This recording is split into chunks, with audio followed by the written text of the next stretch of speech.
So back in May, after the spring split with Renegades, I was taking a vacation in Florida. And looking onward towards the summer split, I bought myself a small laptop, something to watch videos after scrims before going to bed. Just something to relax to. That's when I got a phone call telling me that Renegades was banned, and because it was so late, I probably wouldn't be able to find a spot on the new team. So I decided to call it quits for professional play, and then I went on to coach, and then I went on to be on the analyst desk. But as a result of living by myself, I didn't really have a whole lot. After all, I had been living in gaming houses for the last 5 or 6 years of my career, and gaming houses provide everything for you, from housing to food to a computer. And so I didn't have a computer. All I had was my small laptop. And since I didn't have to play professional league anymore, I didn't really play much. And for some reason, my laptop also had an issue where it just was unable to run League of Legends at the time. So for a period of about 7 months, I didn't really play League. I played casually on friends' computers and other places, just never on my own PC, just because I couldn't do it. And so I was streaming RuneScape and just doing other minor activities on my laptop. It was only a couple of days ago where my roommate found a way to fix it for me, and I was able to play League of Legends again. So I started playing, giving it a shot.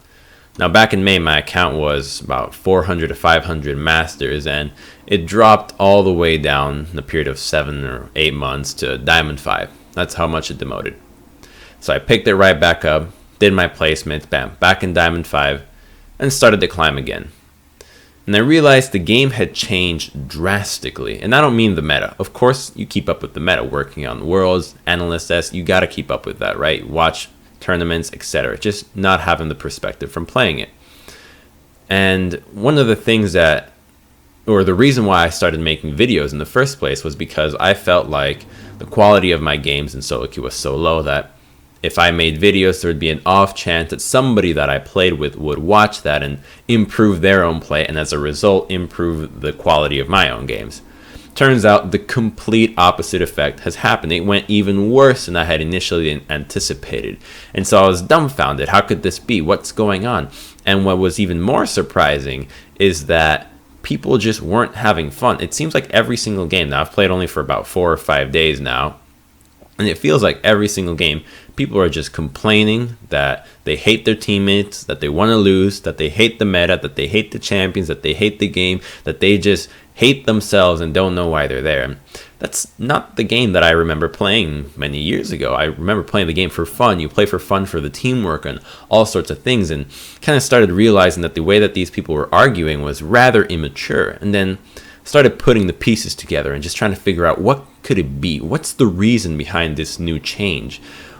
How is it that such an onslaught of children that apparently can't handle high school drama, puberty, and League of Legends at the same time? But those 3 things just didn't add up. There had to be something more at stake here. Now, what event had happened in the last couple of months that could have possibly changed the scope of the game so much?